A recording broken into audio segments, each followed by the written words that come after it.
In 2019, Astral Noise editor George Parr appeared on a Hope Not Hate podcast, discussing the prevalence of the far right in the black metal scene. When we posted it on Twitter, we were almost immediately accosted by an anonymous user who communicated a very worn-out trope. It went something like this: if you're going to talk about Nazis in black metal, why aren't you talking about drill music? Plenty of bad stuff like stabbings and drug dealing happens in drill music. And as conservatives do at an exponential rate these days, this person inadvertently made quite an important point. I'm the host, and welcome to the very first Astral Noise video essay. As part of this first series of video essays we have planned, and our ongoing drive to educate and inform on socio-political matters in and around music, we're offering incentives for you, the viewer, to get involved. If you look down into the description of this video, there's a questionnaire containing a few basic questions about the video's contents. Keep a pen and paper handy for this alert when it comes up on the screen, as it will let you know when and what to note down. In exchange for filling out the questionnaire, we'll also be offering a digital copy of issue 6 of the Astral Noise zine. All you'll have to do is answer 4 simple questions about the video's content, as well as posting receipt of a small donation to Tell Mama, a charity dedicated to combating Islamophobia in the UK. We would suggest a donation of around £1. You can find a link to donate in the description. The other part of this questionnaire will allow you, the viewer, to tell us which topics you'd like to see covered in future video content, what artists you'd like to see supported, either through the soundtrack or through the merch that I'm wearing in the video, or in fact the way the set behind me is designed. And for the first 25 people to fill in all 3 of the questionnaires, there'll be a special prize. More info on that soon.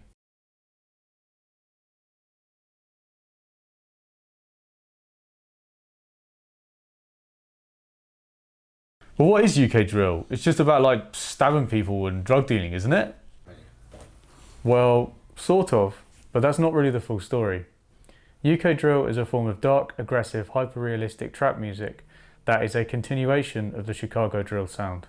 Much like its bigger, slightly more upbeat older brother across the pond, UK drill has attracted controversy for its lyrical content and for the realities that that content has portrayed. With its origins reaching back to 2013, UK drill has also arisen amidst the shadow of a huge increase in economic inequality and deprivation since 2010 in the UK. What doesn't get talked about as much, however, is that drill tells the stories of the difficult and dangerous situations that drill artists have grown up in. What's also missed off in often sensationalist coverage of the genre is that these difficult and dangerous situations arise partially as a result of the deprivation that's common to inner city boroughs of London. It's not just exclusive to London either. There are drill scenes in pretty much every part of the UK, and the drill phenomena has spread across the globe over the past decade, but the marginalisation of its makers is a common theme, wherever drill is being made. In the interests of time, and given that we'll primarily be aiming this video at people who are already part of the Astral Noise audience, we're going to presume that you have some knowledge of what black metal is already. If you're new to black metal, however, we'd recommend catching up via this video from Punk Rock MBA. Find a link in the description. From the minor key menace of both genres' sounds to the turbulent and controversial histories of the people making the music, there are lots of comparisons to draw between the UK drill and Norwegian black metal scenes. But perhaps the most important comparison to make is that of the conversation around censorship in both genres, which is a topic that seems to be everywhere at the minute. Whilst the links between a certain section of the black metal scene and the far right are a regular point of controversy in the contemporary black metal scene, the censorship and prosecution of UK drill artists by the British state is something that's very rarely talked about. So without further ado, here's yet another woke diatribe about everyone's favourite, definitely not Islamophobic black metal band from Norway.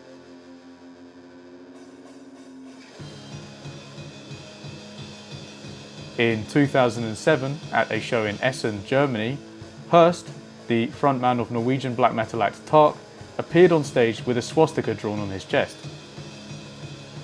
In the ensuing and perfectly justified controversy, Hurst submitted an apology that he still managed to turn into a slur. As a result, Tark were removed from multiple festival lineups, and the repercussions continue to this day. Fast forward to 2018, following a campaign by grassroots Antifa groups in the northern US, Tark's North American tour was cancelled.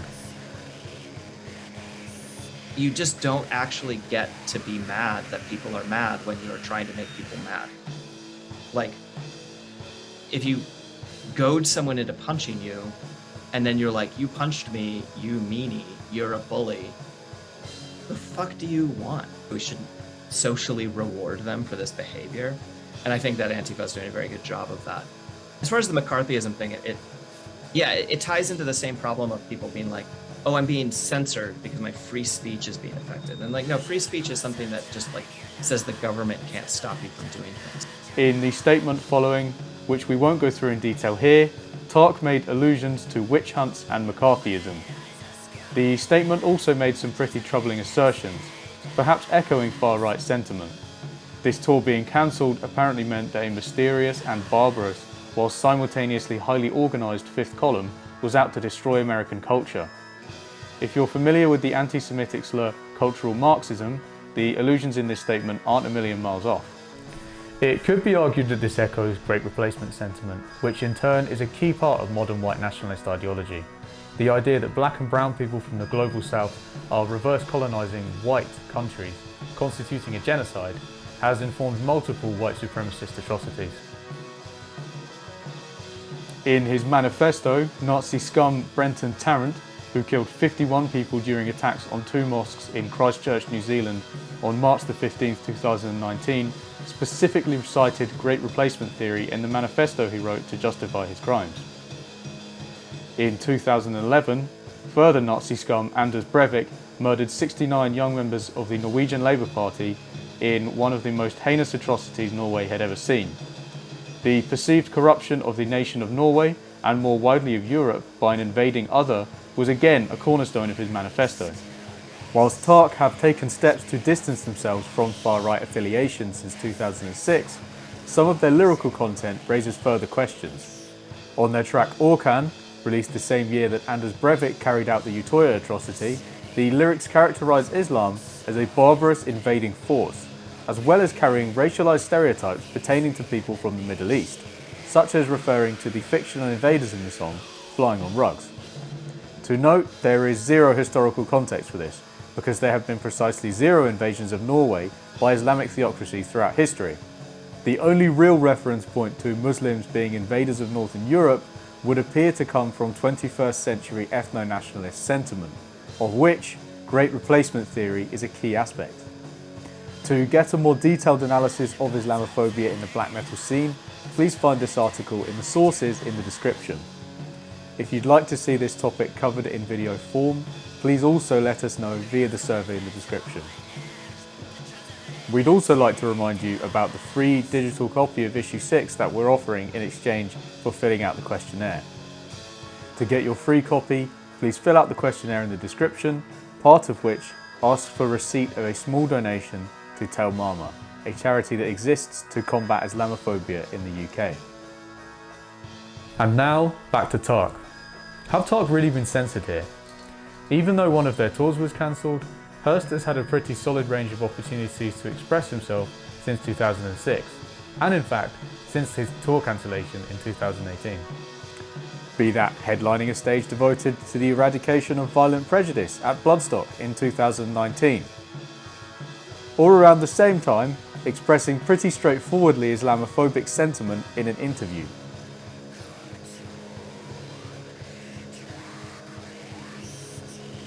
Or in fact, in 2011, the same year controversial track Orkan was released, being nominated for a National Music Award in Norway.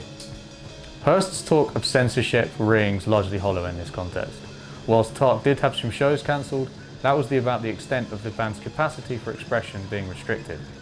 It's also important to point out that these show cancellations have been the result of largely grassroots activism, not the result of a centrally funded campaign by the security services of a nation state. When we look at the way that UK drill artists have been treated by an organisation funded to the hilt, with access to advanced surveillance capacity, automatic weapons, and a plethora of other toys fine-tuned for repression, such as the UK police force, TARC having a tour cancelled pales in comparison.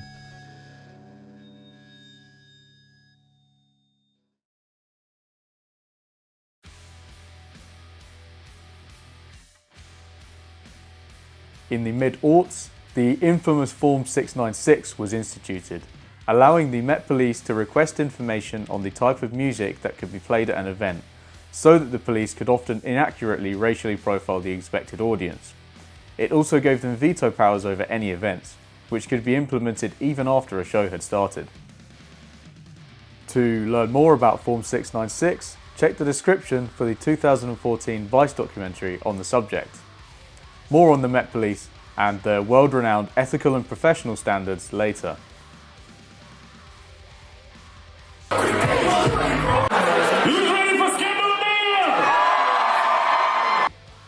In 2019, drill artists AM and Skengdo were slapped with suspended sentences for performing a song they were apparently barred from performing by a gang injunction. The Met Police's anti-gang unit in Lambeth held this as a victory, as if they'd somehow prevented violent crime by sentencing two artists for performing a song. Detective Inspector Luke Williams of the Lambeth and Southwark Gangs Unit said, "I am pleased with the sentences passed in these cases, which reflect that the police and courts are unwilling to accept behaviour leading to serious violence."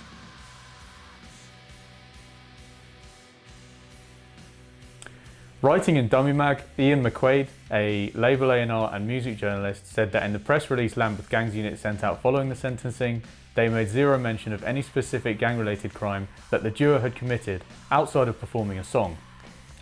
For some reason, this report has been scrubbed from the internet, so we're unable to show you it right now. Whilst he represented AM and Skengdo at the time, this also wasn't the first time that Ian had encountered arbitrary censorship of drill artists by the Met Police. This kid, T-Face, he was managed by Finesse Forever, and I signed him, and he appeared in this BBC Three documentary about drill, and his face was in the thumbnail, and it was talking about how like the music was giving him like some direction, and it was a very early intervention from any form of media in their narrative, and the police response was just they took his music off the internet. And so it's absolute bullshit to say they took his music off for any reasons of like public safety or any reasons of like incitement to violence. There was nothing in the tune War Ready that was inciting violence against any individual whatsoever. Like, I mean, I know that tune intimately. What it was that, as the police often do, is that they were punishing him for fucking putting his head above the parapet, and they were like, "No, sunshine, not today, not today. You don't fuck about with the old Bill." And they were just like, "No, get his tunes down." So that was my introduction to how things work. As Ian says, AM and Skengdo's sentencing makes up a pattern of behaviour toward drill artists and their music. If you look back at the history of the Met Police's and the British state's attitudes to black musicians, even just in the 21st century, this pattern is a continuation of a much longer trend. In 2015, Tyler the Creator was banned from entering the UK on the basis of his lyrical content. Even further back in 2005, iconic grime MC Lethal Bizzle was banned from playing clubs for years because his track Pow, which was also banned from being played for some time by DJs, was considered to be the cause of so-called riotous behaviour. In October 2019, a minor London rapper, Rico Rax, was convicted of drug offences. In addition to his prison sentence, he was issued a 5-year criminal behaviour order, prohibiting him from uttering particular slang words in his music: bando, trapping, connect, and whipping. All potential references to selling drugs, and all very much part of the lingua franca of drill.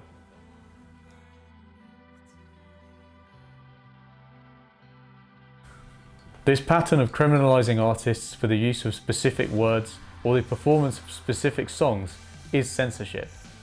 The powers that the police have over drill are extensive, and they don't just affect the people making the music either. I'm blacklisted from DJing in Dalston. I don't know if it still applies. I think it does, but I'm not allowed to DJ in any venue in Dalston, and I haven't been allowed to for about 5 years now. Because of playing like records that the police deem to be potentially will incite, like trouble. We got me and Tim both actually, and Tim and Barry are both. We got put on a blacklist. There's quite a few people that got put on it. 6-7 played at Birthdays when Birthdays was there, and then later on there was a shooting in Dalston, which was actually unrelated. The police then said that anyone who was like involved in playing like rap and bashment at the venue at Birthdays was now like on a blacklist.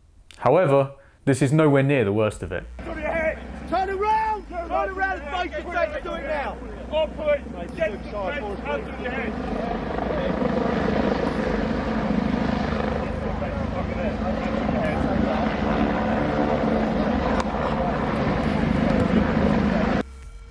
In 2018, videographer Pac-Man was filming a music video for drill artist Ballistic when armed police officers, accompanied by a police chopper, turned up and told everyone on the shoot to turn around and put their hands above their heads. According to the BBC, the Met described the searches as satisfactory, but said that there were no arrests. How can a stop and search operation be satisfactory if it turns up nothing? Pac-Man said that he was told by a police officer to "Put the camera down, mate, go and join your effing friends." Another key part of what Pac-Man says will resonate with anyone who's experienced police harassment. According to him, another white lady came over and started screaming, saying, "What the hell are you guys doing? You always do this to my son's friends as well." And it's true, if you live in London, you're likely to know somebody who's been affected by discriminatory stop and search practices. The policing of drill, ostensibly done under the justification of public safety, can be seen as little more than an extension of the harassment that black and brown people in London face on an almost daily basis. According to even the BBC, the incident with Pac-Man at the Ballistic shoot was a random stop and search. The reason for an armed Met police unit, accompanied by a police helicopter, turning up and shoving guns in people's faces was more or less that there was a public gathering of people wearing balaclavas. When armed police operations go badly wrong, they can have very serious consequences, as was the case with Mark Duggan, who was killed by police in 2011. As part of an effort to reopen the inquest into his death, which initially found that Mark Duggan had been lawfully killed, independent investigators at Forensic Architecture recently unveiled a multitude of questionable testimony on the part of the officers who killed Duggan. Duggan's death sparked the London riots of 2011.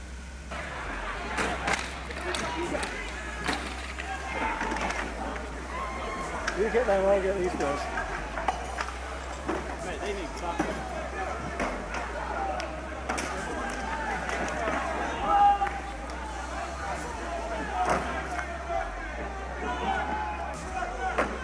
In July this year, The Guardian reported that the conditions that led to the 2011 riots, police brutality, racism and inequality still exist today.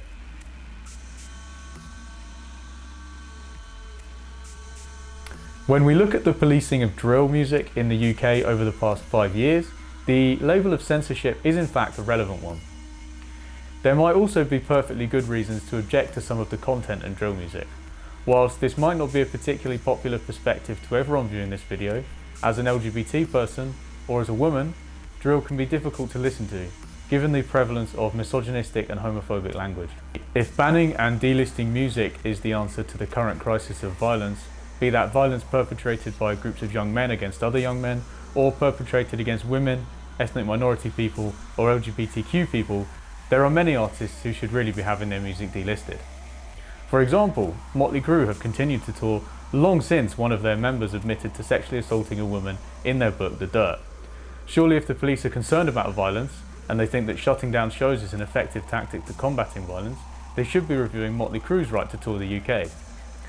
More recently, As I Lay Dying vocalist Tim Lambesis has been the subject of an obnoxious stream of rehabilitative puff pieces since he left prison. He was imprisoned in 2014 after being caught red-handed attempting to put a hit out on his wife. If music is being banned because of vague sentiments regarding gang affiliation and violence, surely Lambesis music should be restricted in the UK too, right? But regardless of the content of drill music, the anti-cancel culture, free speech ideologues we seem to see everywhere these days should be up in arms about the censorship of UK drill. Most notably, organisations such as the Conservative Party affiliated Free Speech Union have been completely silent on this issue. Imagine the state of the music press if Hearst had been sentenced for performing the song Orkan. We wouldn't hear the end of it for years. Whilst the Met Police and the wider UK establishment continue to exalt that drill music is in fact an evil, violent, dangerous form of music, they perpetuate the same cycles of violence that drill tells the story of. And these cycles of violence are arguably born of systemic inequality. We'll pick up there in the next video in the series. If you liked this video and you'd like to help us make more, please consider supporting via our Patreon at the link in the description. Please also like and comment below to let us know what you thought. And if you want to see more, hit that subscribe button. If you felt strongly about the issues raised here and you want to find out more, please check out the description for a full breakdown of the sources that informed this production. Please also remember to fill out the questionnaire in the description as well. If you do so, you will get a free copy of Astral Noise issue 6. Thank you so much for watching. We'll see you soon.